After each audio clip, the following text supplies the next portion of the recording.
formar para a empregabilidade é algo que, na verdade, não se sabe fazer. Ninguém sabe exatamente fazer. Porque, em rigor, ninguém pode prever aquilo que, a curto prazo, o mercado de trabalho exige ou precisa.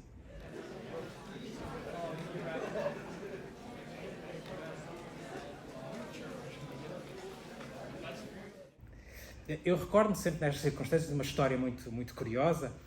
Quando comecei a trabalhar e a lecionar, não vou dizer quanto, para não se fazer o cálculo da minha idade, mas já foi há muito tempo, ainda não havia, os computadores ainda não estavam, ainda não tinham tomado conta do nosso espaço de trabalho, e eu fui dar aulas para uma escola e tinha um colega, ao qual gostava muito, que era professor também de filosofia, mas tinha um trabalho à parte, como ele costumava dizer. Eu tenho um outro trabalho, um segundo trabalho, um trabalho à parte. E ele estava muito entusiasmado com esse trabalho. Ele dizia, não, que é o futuro. Este trabalho é o futuro. Eu ganho mais nesse trabalho numa semana do que ganho num mês como professor de filosofia. Isso vai ser o futuro. Eu estou-me a preparar até para deixar a minha carreira, abrir uma empresa e seguir por aí. Bom, qual era o trabalho deste colega? Vendia computadores. Mas não só vendia computadores. Ia instalá-los nas casas das pessoas. E isto para ele era a profissão do futuro. O que é que ele fazia? Levava o computador, tirava da caixa, ligava às tomadas, punha os CDs ou os disquetes a correr e instalava os programas. E, portanto, isto era o trabalho do futuro. Durante muito tempo, muita gente pensou que era isto. Que o mercado de trabalho precisava de gente que montasse computadores. Não é verdade. Não é verdade.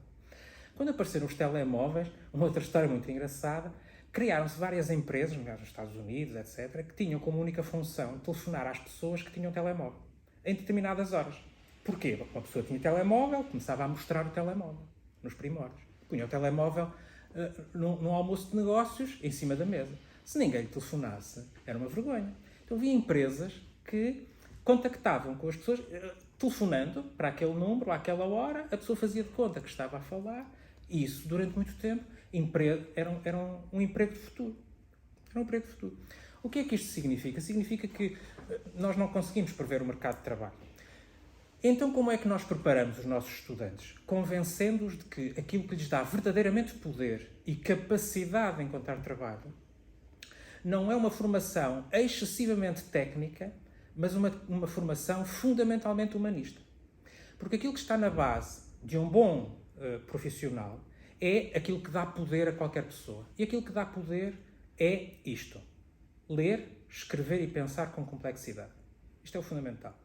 Quanto melhor eu ler, pensar e escrever, mais facilmente eu consigo encontrar trabalho. Porquê? Porque as mudanças do mercado de trabalho, para mim, não vão ser novidade. Para um filósofo, mudar de trabalho, ou seja, mudar de perspectiva, mudar de leituras, confrontar autores, não é um desafio por aí além. As ideias apressadas têm um prazo de validade muito curto. E a universidade deveria ser o espaço das ideias lentas, das ideias seguras e das ideias calmas. E das ideias duradouras. Porque a moda é isso mesmo, ela desaparece. E quando a moda desaparece, fica aquilo que interessa, aquilo que é fundamental. Eu acredito claramente que, quando os cursos de filosofia são procurados, eles são procurados por estudantes que começam a perceber que aquilo que os distingue é justamente esta capacidade de ver o mundo de uma maneira diferente da maneira dominante.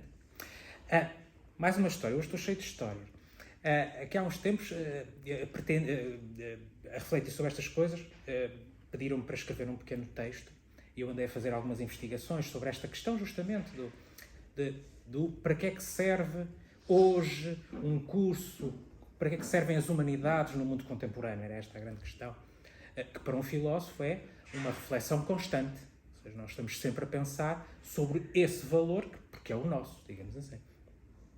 E então, lembro-me de ver algumas entrevistas de grandes empregadores, de grandes empresas empregadoras. Lembro-me que era uma entrevista a um CEO da maior empresa, na altura, de uma das maiores empresas americanas de marketing e publicidade. E estavam a fazer entrevista e tal, a fazer-lhe as perguntas sobre como é que ele via essa profissão, como é que via a sua empresa, etc. E depois perguntar-lhe quem é que ele estava a recrutar naquele momento. Quais eram os critérios de recrutamento. E ele dizia, eu atualmente estou a recrutar, o equivalente seria isto em português, nas faculdades de humanidades. Estou a recrutar gente com formação em literatura, em filosofia, e o entrevistador achou curioso, mas porquê? É estranho. Não, sabe, é que eu não estou interessado em receber na minha empresa licenciados em marketing e publicidade, por uma razão muito simples. O que se ensina hoje na universidade é aquilo que a minha empresa e os meus criativos inventaram há 2 ou 3 anos. Está ultrapassado. Portanto, o que é que eu preciso? Bom, eu não preciso de alguém que me venha dizer aquilo que eu ajudei a ensinar na universidade. Então, o que eu quero são modelos alternativos de pensamento. Onde toda a gente pensa depressa, agora sou eu a comentar, eu quero gente que leve tempo a pensar. Onde toda a gente só lê tweets, eu quero alguém que saiba ler um livro de 500 páginas. Onde alguém dissemina de forma viral informação que não confirma, eu quero alguém que seja capaz de ler a partir do cruzamento de várias perspectivas e de vários pensadores. E que, portanto, seja mais capaz de destrinçar a verdade da mentira do que outros. Eu quero crer, embora não tenha nenhuma demonstração desse facto, eu quero crer que esta ideia vai fazendo o seu caminho e que os cursos de filosofia resistirão justamente como um dos lugares, não o único, claro, mas um dos lugares onde nós preservamos de alguma maneira uma certa autenticidade e complexidade do ato de ler, de escrever e de pensar. Estes valores, que são valores fundadores, o valor do conflito de interpretações, o valor da diferença de perspectivas, o valor do diálogo crítico, o valor da procura da verdade e não da mentira, da procura da verdade difícil e não da mentira, do treino para a complexidade, do treino para a diferença. Uma sociedade que não valoriza estas dimensões é justamente aquela que predominantemente se esgota no tweet, na difusão viral da informação, etc. E a dificuldade de transmitir esta ideia tem muito a ver com isto. Tem muito a ver com o facto de a transmissão deste paradigma, digamos assim, ser dificultado pelo estado de coisas. Claro, num mundo onde a rapidez é um valor, a lentidão dificilmente se impõe como valor alternativo. Num mundo onde o fugaz é elevado a valor, a mesma coisa.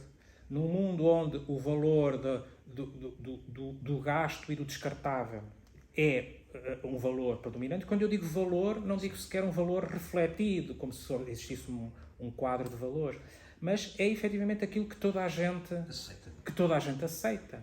Não é? Bom, e depois o que acontece é que, no meio dessa sociedade, deste mundo contemporâneo em que vivemos, há circunstâncias que subitamente, como sempre, subvertem todos os valores. E isto é que é muito interessante, porque esses são os momentos em que nós nos convencemos que aquilo em que acreditamos normalmente, sem crítica, não é a única realidade que existe. Mas o que é interessante hoje é que essa necessidade de um diálogo crítico, nós sabemos que ela é fundamental em que circunstâncias? Não é? Há um exemplo que eu recentemente tenho estado, enfim, sobre o qual eu penso e que tem a ver com a nossa atualidade. Considere-se a invasão russa da Ucrânia. Vamos ver, há um momento, ali no início dessa invasão, em que, efetivamente, se dá um momento de interrupção daquilo que são os valores aceitos por todos. Não é? Aceitos por todos sem se pensar. Por exemplo, subitamente nós descobrimos que há um grande país europeu que, afinal, está dependente energeticamente de uma potência que invade, destrói, viola etc. E imediatamente aquilo que se chama a opinião pública reage. Isto não pode ser. Ora, isto acontece tanto ao nível da nossa vida como pessoal, como social, como cultural. Há estes momentos em que aquilo que é não é suficiente. Porque qualquer coisa parece que se abre assim um rasgão na realidade. Voltamos ao velho Platão, não é? Se calhar isto tudo é uma aparência e na realidade está isto por trás. Não é? E nós, se quiser, desculpem esta brincadeira, saímos da caverna subitamente. E o que é que acontece? É sempre a mesma história. Quem sai da caverna fica aflito, porque a luz é muita e não consegue ver bem. Não é? Ou seja, quem precisa de sair, às vezes, não tem pensamento alternativo. Vamos defender... Não, alguém invade um país, destrói escolas... Não pode ser. E eu sinto isto profundamente. Está bem, mas a seguir tem que vir. Não pode ser porquê? Em nome da democracia, diz. Ótimo. O que é democracia? Em nome da dignidade da vítima. Ótimo. O que é uma vítima? O que é dignidade? E nesses momentos nós todos queremos ser o quê? Filósofos. Porque no momento em que isto acontece, em que se dá este rasgão, a pior coisa que nós podemos ter é um pensamento fraco, um pensamento frágil, um pensamento básico.